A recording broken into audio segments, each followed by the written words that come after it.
नमस्कार किसान भाइयों। आज हम हमारे हैं भिकनगांव वाले खेत में, पोखराबाद वाले खेत में, और यहाँ पर हमने अभी जाम का पौधारोपण स्टार्ट किया है आज से। और आज तारीख है हमारी 31 मार्च 2024। आज के दिन हम यहाँ पर प्लांटेशन स्टार्ट करे हुए हैं। सॉरी 25 है 25, सॉरी गलती हो गई। तो आज से हमने यहाँ पर जाम के पौधे रेड डायमंड लगाए हैं और अभी हमने यहाँ पर मंगल हवन किया है और प्लांटेशन भी स्टार्ट कर दिया है। तो यहाँ पर हमारे साथ में हमारी टीम में है हमारे युवा किसान तनिष और गोविंद्र, और हमारे अनुभवी किसान काका, और हमारे भावी किसान फ्यूचर फार्मर अर्नव यादव। तो अर्नव, क्या तुम्हारे यहाँ पर कुछ सवाल थे? मेरा यहाँ पर ये सवाल है कि जैसे अभी हमने यहाँ पर मंगल हवन किया, ऐसे शुभ नक्षत्र पर हमने प्लांटेशन चालू करे, तो इसका क्या रीज़न रहता है? देखो, इसका जो रीज़न होता है, नक्षत्र पे क्यों प्लांटेशन करना। हमारा खेत तो लगभग 8 दिन पहले, लगभग 22-23 तारीख को तुमने तैयार कर लिया था। 22-23 तारीख को खेत तैयार होने के बावजूद भी हमारा नक्षत्र अभी 31 तारीख का था। इस वजह से हमने यहाँ पे पौधे लगाए नहीं थे। अब क्यों लगाए, नक्षत्र पे लगाना क्यों ज़रूरी है? क्योंकि क्या होता है कि नक्षत्र पर कुछ प्लैनेटिकल पोजीशंस ऐसी बनती है कि उस पौधे को जितना एनवायरनमेंट चाहिए, जैसा एनवायरनमेंट चाहिए, वो सारा सूटेबल एनवायरनमेंट अपने आप प्रकृति के द्वारा प्रोवाइड किया जाता है। इस वजह से हमको नक्षत्र पे लगाना ज़रूरी है। अगर जैसे पौधा है, अभी ये पौधा बच्चा पौधा है, तो बच्चा पौधा है तो इसको अभी जैसा हमारा नर्सरी में बच्चा होता है, तो बच्चा होता है तो उसको कैसा एक अच्छा माहौल देना पड़ता है ना, कि उसको फंगस से बचाया जाए, उसको इन्फेक्शन से बचाया जाए, है ना, उसकी केयर करना पड़ती। तो ऐसा ही पौधा है। तो पौधा भी अभी बच्चा पौधा, जब हमने इसको धरती माता की गोद में लगाया है तो इसको अभी बहुत केयर की ज़रूरत है ना। तो वो केयर नक्षत्र करते हैं और ये हमारे ग्रह करते हैं, हमारे जो पंच महाभूत है वो सब मिल करके करते हैं, सूक्ष्म जीवाणुओं की दुनिया को मिल करके करती है। तो ये सारा एक जो बैलेंस है बहुत अच्छा इन्वायरमेंट का, वो नक्षत्र के द्वारा उचित होता है। तो इसलिए नक्षत्र में लगाना जरूरी होता है। तो ये नक्षत्र हम कैसे पहचानते हैं कि किस पौधे के लिए कैसा नक्षत्र? एक्चुअली पहले के जो हमारे जो जैसे काका है तो काका आप लोग की जब खेती करते थे तो ये सब देख करके करते थे, है ना, कि यह तिथि अच्छी है, ये तिथि से लगाते हैं, यह तिथि अच्छी है। हाँ, ये अपने आखाती तीज का मोहरित भी करते हैं। हाँ, खेती का। तो ये क्या है कि ये पुराने अनुभवों से चलता आ रहा है। अच्छा। लेकिन अगर इसका अब आप सिस्टमेटिक देखेंगे तो हमारे जो गुरुजी है श्री ताराचंद बेलजी सर, उनका एक कैलेंडर निकलता है हर साल। तो उस कैलेंडर के अंदर सारे नक्षत्रों की तिथियां दी हुई होती है कि अगर आपको अनाज संबंधित फसलें लगाना है तो आपको कौन कौन सी तिथियों में लगाना, कौन कौन सी तारीखों में लगाना है। फल फूल से संबंधित अगर लगाना, फ्रूट से संबंधित, तो कौन सी तिथियों में लगाना है। और अगर आपको मेडिसिनल प्लांटेशन करना है तो कौन सी तिथियों में करना है। तो उन्होंने बाकायदा उसकी तारीख निश्चित करके और हमको दी हुई है। तो हमको तो कुछ भी नहीं करना है, उन तारीखों को देखना है और उनको फॉलो करना है। तो अभी जो हमारी जो तारीख आई थी, एक आई थी 22-23 तारीख थी ना, 23 तारीख, तो वो हम चूक गए क्योंकि वहाँ पर हमारा खेत तैयार नहीं हुआ था। ठीक है, तो हमने क्या सोचा कि फिर यार अगली तारीख जो आएगी उसके लिए तैयारी कर ले। तो 24-25 तारीख को हमारा बेड तैयार हो गया, लेकिन वो 22-23 चूक गए थे, है ना, क्योंकि इसको पानी भी देना पड़ता है, इसकी गर्मी निकालना पड़ती है। तो ये 24 तारीख के आसपास बेड तैयार हो गया, फिर हमने इसमें पानी वानी दिया और आज 31 तारीख के नक्षत्र में हमने इसको पूजा करके लगा दिया। ओके। तो जो मंगल हवन किया गया है, तो हमने सभी प्रकृति में निहित सभी देवताओं को आह्वान किया, उनको यहाँ पर बुलाया, है ना, उनसे हमने मदद मांगी, उनसे सहायता मांगी कि भाई आप सब लोग मिलकर के हमारी खेती जो है इसको सुरक्षित करें। तो इससे 2 फायदे होते हैं। एक तो ये क्योंकि यहाँ पे जितनी भी टीम है, उन टीम के अंदर भी वो भावना आती है कि यार हमको एक प्रकृति के प्रति, भगवान के प्रति एक भावना आती है, और उस भावना से उपजाया हुआ अन्न जो होता है वो जब हम मानव समाज खाता है तो उसके पॉजिटिव इम्पैक्ट हर किसी की बॉडी पर आते हैं। तो इसीलिए कहा जाता है वैदिक कृषि, है ना, प्राकृतिक कृषि, वैदिक कृषि, ये सब इसी के नाम दिए। तो उस भावना के साथ जब उगाएंगे कोई चीज़, तो किसी भी इंसान को उसको खाने में आएगा तो उसके बॉडी पे उसके बहुत सारे पॉजिटिव इफेक्ट आएंगे। कहते हैं ना कि जैसा खाओ अन्न ऐसा रहेगा मन, और जैसा रहेगा मन वैसा रहेगा तन। तो सारी जो चीज़ें हैं वो किससे प्रभावित होती है? हमारे आहार से प्रभावित होती है। तो हमको खाना ऐसा है जो कि अच्छा हो। सात्विक भोजन अगर करेंगे तो सात्विक विचार आएंगे, सात्विक विचार आएंगे तो सात्विक बॉडी बनेगी, सात्विक काम होंगे, और उसी सोच से हमारी पूरी दिनचर्या चलेगी। तो इसलिए हम पूजा पाठ और इन चीज़ों को बहुत महत्व देते हैं। तो तुम्हारी जनरेशन में ज़रूर लगेगा कि ये सब ढकोसला क्या है ना लेकिन ये ढकोसला नहीं बेटा, ये हमारी पुरातत्व टाइम से चला आ रहा है। हमारे जो जितने भी ऋषि मुनि थे, हमारे जो पुराने बुजुर्ग किसान थे, वो पहले खेत को आते से और प्रणाम करते थे, ढोक देते थे, और जब भी कोई फसल लगाते थे तो पूजा करते थे। हमारी जो रीति रिवाज भी बने हुए हैं वो उसी के अनुसार बने हुए हैं कि भाई होली के आसपास जो है वो बैसाखी आती है तो वो फसल का हार्वेस्टिंग स्टार्ट होता है, वहाँ पर होली की अंदर उसके मुहूर्त किया जाता है। तो इस तरीके से सारी रीति रिवाज भी जो हमारे बने हुए हैं उसी के अकॉर्डिंग बने हुए हैं। तो ये कहीं ना कहीं पिछले कुछ सालों के अंदर आधुनिकता की दौड़ में ये सब चीज़ें छूटती चली जा रही थी, लेकिन इन चीज़ों को वापस से लाना पड़ेगा, तभी हमारे अंदर जो मानसिक स्थितियाँ, हमारे आने वाली पीढ़ियों की मानसिक स्थितियाँ सुधरेगी और हमारे कर्म सुधरेंगे। और जो आज इतने तामसिक प्रवृत्ति के विचार आ गए हैं लोगों के अंदर, वो विचारों में परिवर्तन आएगा। तो ये शुरुआत यहीं से होगी। जब यहाँ से अच्छा अन्न जाना लगेगा तो लोगों की मानसिक स्थिति में इम्प्रूव आएगा, और मानसिक स्थिति में इम्प्रूव आएगा तो हमारी जीडीपी में भी इम्प्रूवमेंट आएगा, हमारे देश में भी इम्प्रूवमेंट आएगा। और फिर वो दिन दूर नहीं रहेगा जब हमारा देश को जो है विश्व गुरु बनाए माना जाएगा। जी। इसके अलावा और कोई सवाल? ये सवाल है कि जैसे कि जो सीजनल क्रॉप्स होते हैं, जैसे कि गेहूं हो गया, मक्का हो गया, तो इन सब में तो हम नक्षत्र अच्छे से पहचान लेते हैं, लेकिन जाम है तो ये ऐसा क्रॉप है जो कि सालों साल तक चलता ही रहता है। हाँ, 25-30 साल 50 साल तक चलने वाला है। तो इसमें हम कैसे करते हैं? हाँ, ये इसको एक्चुअली इसको नक्षत्र में लगाने का फ़ायदा ये है, बिल्कुल सही सवाल पूछा तुमने, कि सीजनल क्रॉप जो रहेगी, सीजनल क्रॉप का तो नक्षत्रों से बहुत इम्पेक्ट आएगा, है ना। लेकिन अब ये जैसे ये तो पेरिनियल क्रॉप है, पेरिनियल बोले 25 साल 50 साल चलने वाली।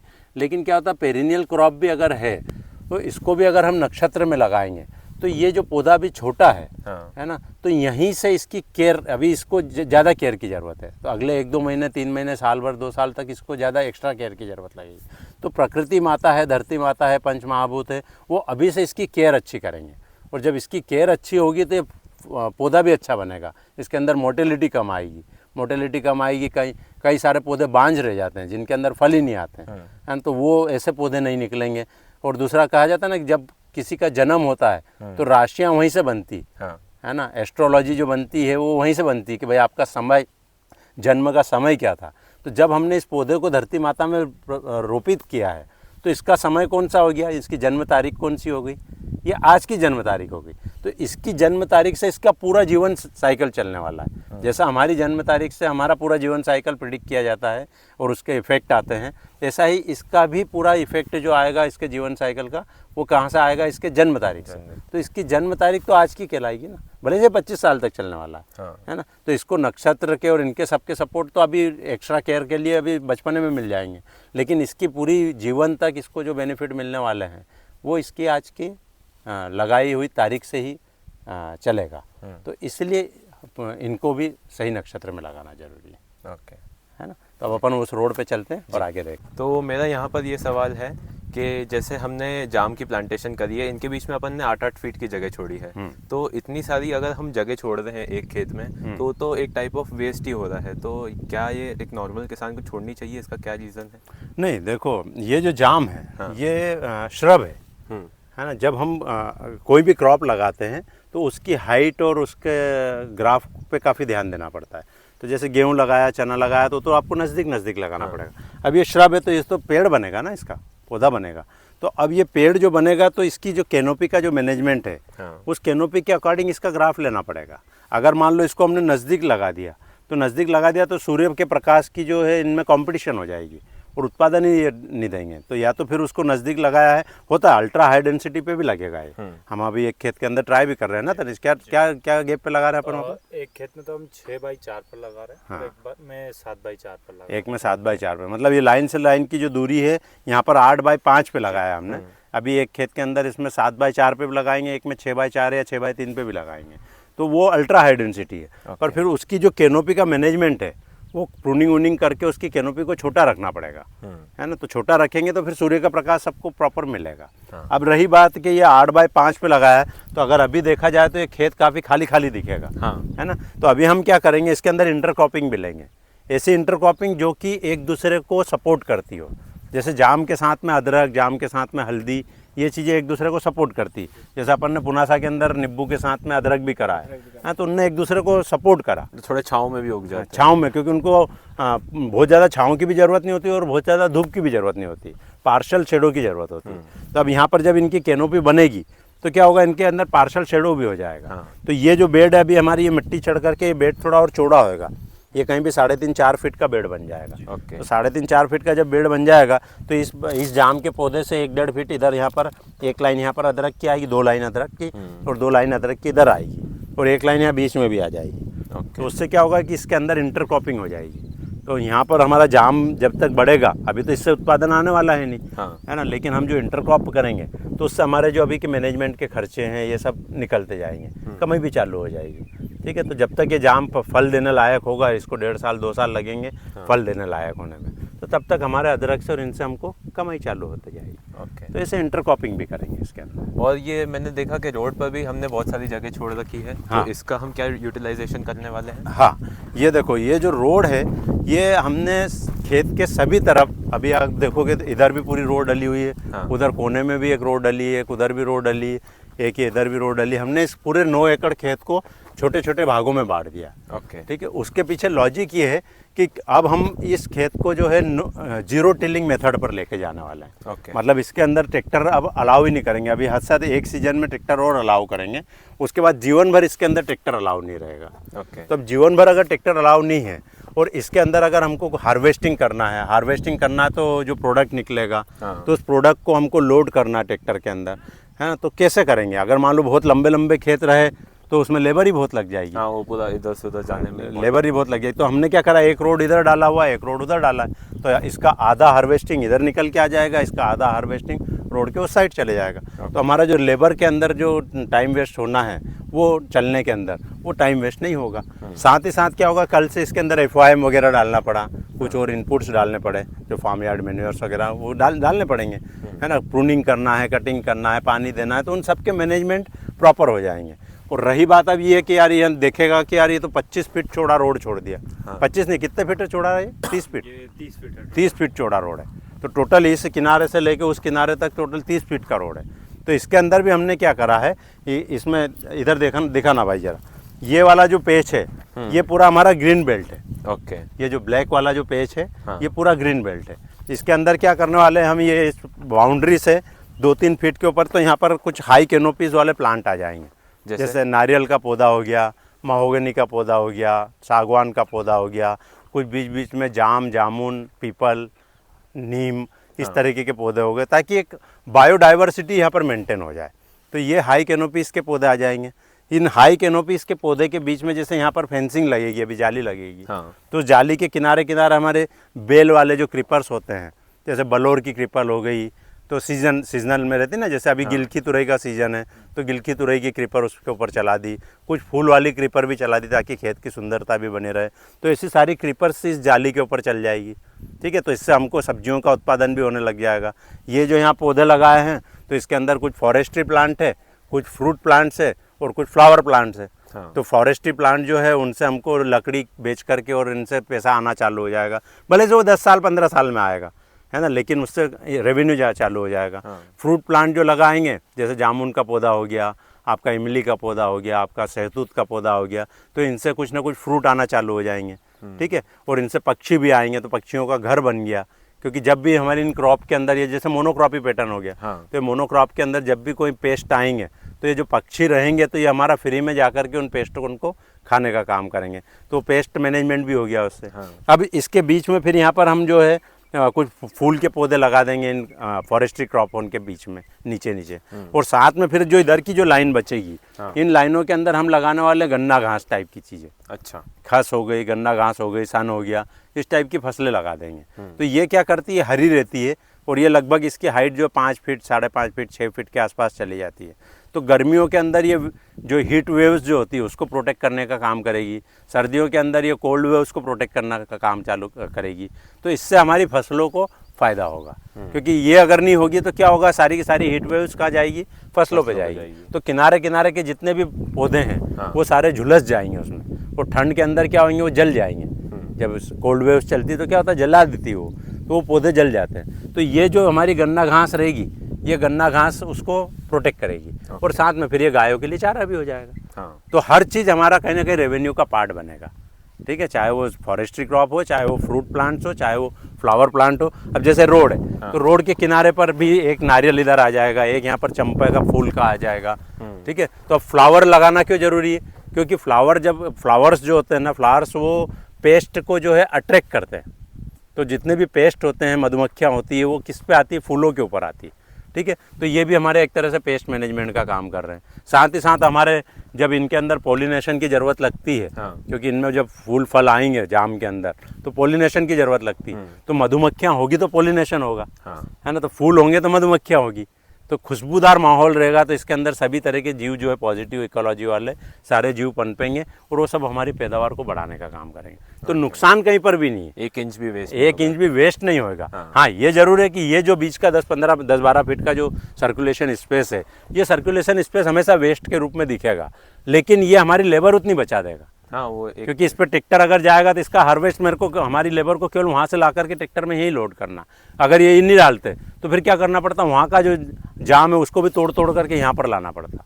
तो इस तरीके से हमने इसका पूरा प्लानिंग करा और आने वाले 2-3 सालों के अंदर देखना, जब ये सब चीज़ें धरातल पे दिखने लगेगी तो इस खेत को विजिट करने के लिए तुम्हारे जैसे कई सारे युवा आएंगे और यहाँ पर टेंट लगा करके रहने का मन बनाएंगे।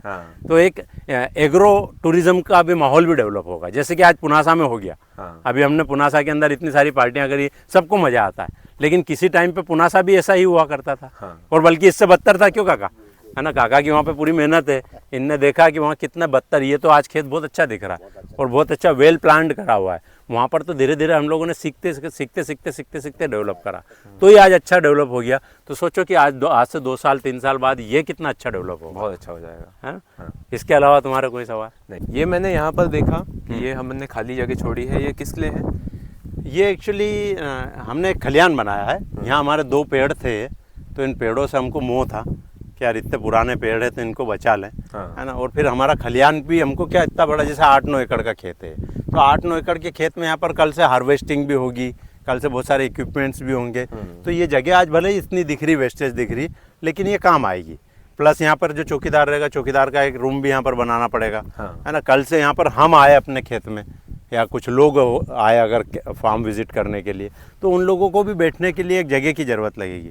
तो इसलिए फिर हमने ये क्या साइज़ लिया तनिष इसका अपन ने? ये लिया हमने 110 बाय 55। 110 ऐसा है, ये 110 ऐसा लिया है, इसकी लंबाई है और 55 फीट की चौड़ाई है। ओके। तो ये लगभग कितना 110 बाय 55 मतलब 5-1000 फीट का होगा। 5-5.5 6,000 फीट का एक ये प्लाट बन गया एक तरह से। तो ये खलियान का काम करेगा, तो पोस्ट हार्वेस्टिंग में भी हमको सपोर्ट करेगा, इक्विपमेंट्स रखने में भी सपोर्ट करेगा, और एग्रो टूरिज्म कल से डेवलप होता है तो उसके लिए भी ये चीज़ काम आएगी। आज जरूर ये बड़ा दिख रहा है, लेकिन मुझे लगता है ये छोटा है। उस दिन ये छोटा दिखने लगेगा। तो यहाँ से हमने पूरा ये रास्ता बनाया, वहाँ से गाड़ियाँ आ जाएगी इस रास्ते पर। ये रास्ते पर आने के बाद में खलियान पे ब्रेक हो गया, इधर के खेतों में जाने का रास्ता हो गया पीछे, और उधर से फिर उधर के सारी रोडें हो गई कनेक्टिंग। तो इस तरीके से सारी रोडों का पूरा नेटवर्क बना करके और इस खेत को अभी से उस दृष्टि से सजाया हमने कि आज से 2 साल बाद 4 साल बाद यहाँ पर एग्रो टूरिज्म को लेके आना है, अगर हमको लोगों को यहाँ पर लाना है तो उनको सब अच्छा लगना चाहिए, है ना। और पॉजिटिव वाइब्स आना चाहिए। प्लस दूसरा, एक दूसरे की इस खलियान को भी हम यूटिलाइज कर लेंगे। अब बताओ कैसे? कुछ नहीं, इसके आसपास हम प्लांटेशन कर देंगे, है ना। इसके बीच में 1-2 अच्छे पौधे लगा देंगे, आम के पौधे लगा दिए तो आम तोड़ के खाओ आराम से। इसके आसपास जामुन के और इनके सबके पौधे लगा देंगे, कुछ ना कुछ फ्रूट प्लांट, तो उनसे भी कुछ ना कुछ कमाई चालू हो जाएगी। तो हमारी कोई भी चीज़ जो है वो हमको दे के जाएगी, वेस्ट कुछ भी नहीं है, ठीक है ना। कुछ गाय माता रख देंगे यहाँ पर, तो गाय माता रहेगी तो उनकी पॉजिटिविटी यहाँ पर खेत में, उनका गोमूत्र गिरता रहेगा, गोबर गिरता रहेगा, वो गोबर यहाँ हमारे खेतों में काम आएगा। खेतों से निकला हुआ जो खरपतवार है वो गाय को खिलाने के काम आ जाएगा। तो वो सब एक दूसरे के इकोलॉजी जो है वो पूरी मेंटेन हो जाएगी। ओके, है ना जी।